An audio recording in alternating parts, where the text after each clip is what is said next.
తెలంగాణ ప్రజలకు నమస్కారం. ఈరోజు సిర్పూర్ నియోజకవర్గంలోని ఈస్గావ్ గ్రామంలో ఉన్నాము. ఈ ఈస్గావ్ పట్టణంలో గత 70 సంవత్సరాలుగా బెంగాలీ సంస్కృతికి చెందిన వాళ్ళందరూ కూడా ఇక్కడ జీవిస్తున్నారు. వాళ్ళందరికీ అత్యంత పవిత్రమైన పండుగ జగన్నాథ రథయాత్ర. ఈ జగన్నాథ రథయాత్రలో మేము కూడా పాల్గొన్నాము. కానీ దురదృష్టకరమైన విషయం ఏంటంటే ఇంత ముఖ్యమైన పండుగ ఉన్నప్పటికీ కూడా ఈరోజు ఇక్కడ ఈ పండుగను చీకట్లో జరుపుకునే పరిస్థితి. మేమంతా కూడా ఈ రథాన్ని గుంజాము. ఈ రథాన్ని గుంజిన తర్వాత ఈ గుడిలో దేవుడిని ప్రతిష్ఠించాలి. కానీ ఈరోజు చీకట్లో ఇక్కడి ప్రజలందరూ కూడా ఈ పండగ చేసుకుంటున్నారు.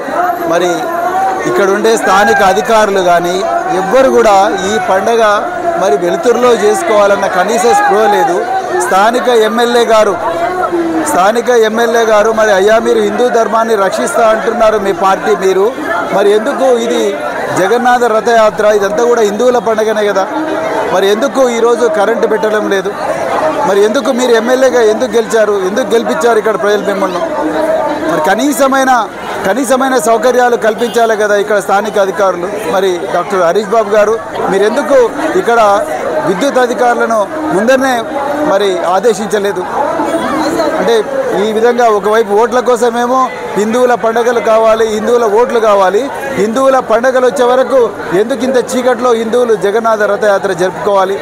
దీని మీద ఏమైనా ఆన్సర్ చెప్పగలరా మీరు? అందుకొరకే తెలంగాణ ప్రజలారా, ఇక్కడ రేవంత్ రెడ్డి ప్రభుత్వం చాలా ఘోరమైన పరిస్థితి. హైదరాబాద్లో మాత్రం ఏమో పెద్ద స్టేట్మెంట్ ఇస్తున్నారు. కానీ ఇక్కడ గ్రామీణ ప్రాంతాల్లో ప్రజలు చీకట్లో వాళ్ళ పండగ చేసుకునే పరిస్థితి వచ్చింది. తెలంగాణ అంతా కూడా అంధకారమైంది.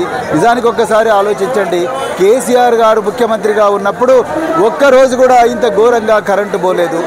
1కి 10 సార్లు అధికారులను ఆనాడు మంత్రులు కానీ లేకపోతే మిగతా వాళ్ళందరూ కూడా రివ్యూ చేసి ప్రజలకు ఎలాంటి అసౌకర్యం కాకూడదని చెప్పేవాళ్ళు. కానీ ఈరోజు మాత్రం చీకట్లో పండగలు చేసుకునే పరిస్థితి వచ్చింది. అంధకారంలో తెలంగాణ ఉన్నదనేది చాలా క్లియర్గా ఈరోజు ఈ ప్రాంతం ఈస్గావ్ ప్రాంతం చేస్తే అర్థమవుతున్నది.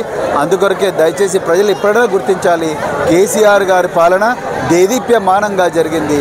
ఈరోజు రేవంత్ రెడ్డి పాలన అంధకార బంధురంగా మారింది. అందుకొరకే మీరందరూ కూడా దయచేసి మళ్ళొక్కసారి తప్పు చేయొద్దని చెప్పేసి చేతులు జోడించి కోరుకుంటున్నాను.